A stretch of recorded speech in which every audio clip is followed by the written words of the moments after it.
Lloyd, do you have anything at this time? No, thank you. Matt?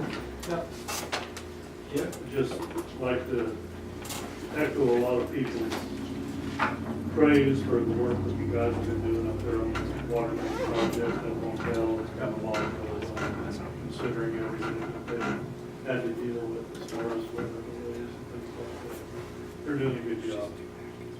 Thank you. I'd like to remind everybody, we can't mention that school's starting, a lot of bikes and kids will be out on the walking, and hopefully they stay on most of the sidewalks that we do that. And just be cautious and observe the fact that they're going to be out there again in larger numbers than in the last few months. Lee, do you have anything? Just the presentation that was put on for First Impressions, the program that we went through, Andrew and some other people here. I thought that was really beneficial and will help us quite a bit here in the next several years in guiding us and getting us a brand, I guess you would say, for the city. And I don't know, I just found it real entertaining. I thought it was a great deal that we participated in that. Thank you. Raymond? Not at this time, thank you. Thank you. Tony? Not at this time. Thank you. Andrew? Just agreement with the First Impressions. That was a very valuable thing, I think, both, for being a part of it, but also for the community. But also to tie in, keep an eye out for school buses too, and make sure you respect them as they drive around, because they'll be stopping a lot. And it's a temptation to go around, but you need to obey the law, so. It would be kind of expensive to go by. The other thing, Walnut Street really looks nice. Yeah. Nice and smooth too. Thank you. Katie, do you have anything at this time? Yeah, a couple things. First of all, I guess I'll just mention, Andrew caught me after the last meeting and said, hey, should we ever talk about those meetings that we go to every quarter? Andrew and I are on the Juvenile Justice and Community Corrections Advisory Board. Andrew is a representative of the governing body of Beloit. I'm on it in a different capacity as a juvenile defense attorney. But anyway, just wanted to, I got y'all know if you ever have any questions about that, Andrew is your representative and is one of the representatives for Mitchell County on that.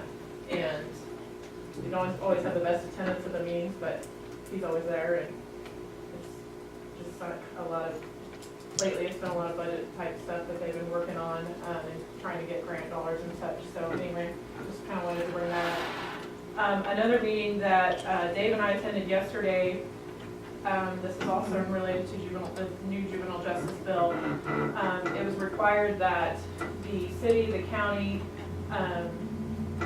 the juvenile corrections department, and the school district have a memorandum of understanding of how to deal with children in the school setting that are having legal issues. And issues that occur in school, and how specifically to respond to that, and when to call officers and when to not call. So that was yesterday. It was a statutorily required meeting that we had with the entire staff of the district. So a lot of people there. But Dave did a good job kind of representing the department, which obviously his department gets all the calls for the city. The sheriff's department, was there, but they don't field those calls. So anyway, we attended that, and I think it went over well. I think they have a plan. And the biggest thing is just making sure that school staff utilize their resources first before they call in our guys. Because when our guys come in, they really have one response, and that is remove the child, and then that starts the court process. So it's important for the teachers and that staff to understand that has implications when you call these guys. So I just wanted to bring up those two things. The rest of the stuff I've been working on, we're going to talk about. Okay, thank you. Jason? East Main Street, as you guys are seeing, got striped today, so it's looking really nice, starting to really shape up and look permanent. The seeding on it will probably happen sometime in the seeding window, which will be the first 2 weeks of September there. So we'll talk a little bit about some of the chain wall grading issues out there here in a little bit. So otherwise, yeah, they're pretty much on target. Any other issues you know of, or anything that anybody talked to you about, just please let me know, and we'll get them tackled now when we can, but, so the chart, actually gotten more comments about the sidewalk as far as usability, you know, people enjoying it, walking it, and excited about it, and the street itself, so I guess next time we'll just put a sidewalk in, so. The other thing I want to talk about really quick, I mentioned it last time, but I've gotten more in depth with the engineering party is going to do this, the North Campus audit, kind of, you know, HVAC review audit, et cetera, obviously, really kind of laid out a scope of work that I wanted them to do, and really kind of, you know, basically have looked at all those buildings up there that are on our current systems, whether they're boiler or standalone or electric heat or AC units or chillers or whatever they are, and just kind of, you know, assess the current energy usage, you know, what the kind of remaining lifespan of the units are,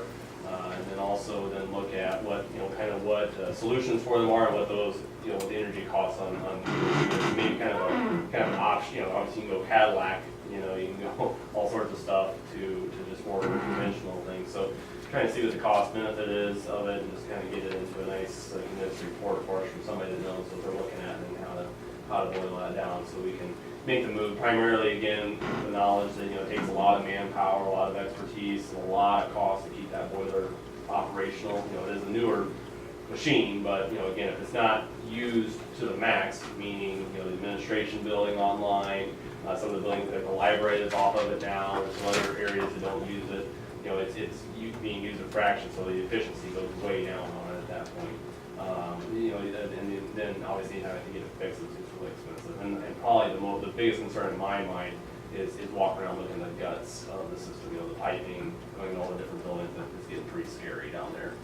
Same with the AC units, like the alternative learning center, that is, if you haven't seen it's a pneumatic AC unit downstairs. It's a weird, it's got a big condenser chiller thing outside there. You always see that when you drive by on the east side of the building, but downstairs it's pretty amazing. And Morgan's had to do some pretty rigging it up to make it keep working, but it's on its last leg. So that's a really big concern. It's kind of really, you know, you don't want to have to do something major and then have to do something major again. So obviously, thankfully, we're getting into the cooler months, so we'll have a little bit less stress on it here for the next 6 or 7 months. But I don't like to exaggerate things, but I am concerned about it next summer, to be really honest. It's pretty bad shape. So it kind of that's going to really help us kind of give us those numbers and to do that. So they'll probably be engaging with us here. I sent them a map and gave them a little breakdown of each building. Probably here in the next 2 weeks or something, they'll be on site for a day or two to do that assessment, gather all of the data, and then probably about a month or so, month and a half later, you'll have some stuff put together and kind of report. So that way we can kind of say, you know, if we do all the conversion, first of all, it's going to cost us approximately X, Y, Z, but it's going to save us annually X, you know, A, B, C. So I think that's going to be a good thing for us to get happening. The first impressions, again, I also Cody mentioned it. I can't remember who wasn't here. I do have 2 copies. Did anybody not get to come to that would like to see? Matt, did you want to see the report or anything? I copied off kind of what they had. I don't know, Butch, were you? I don't know if you were there or not. Did you want something from that? Or, I think everybody else was there. But again, for most of everybody in the room, I think was there. But really beneficial, and kind of like Lee was saying, kind of gives us some things to kind of flags to plant in the ground, maybe some things to build on as we go into the next thing I don't have on your list here, so I'm not going to lead off here, but is the CIP. We're really close, so I'm sorry I don't have that here yet. Stuart's still working on a few of the big projects like North Milan. He's almost got all the numbers, but it's exciting, but I just want to make sure we have it all there and ready before we start dragging that thing out. So, but he's, again, it's really their busiest time of year, so I kind of feel that. But I see the numbers, it's all on his desk. I mean, he's got some ideas on some of the different roads, but that's going to be coming here. Probably the September 5th meeting is kind of what it looks like now. Kind of the same with the water plant. So John did get us some numbers, got us some ideas, kind of some ideas on those 4 options.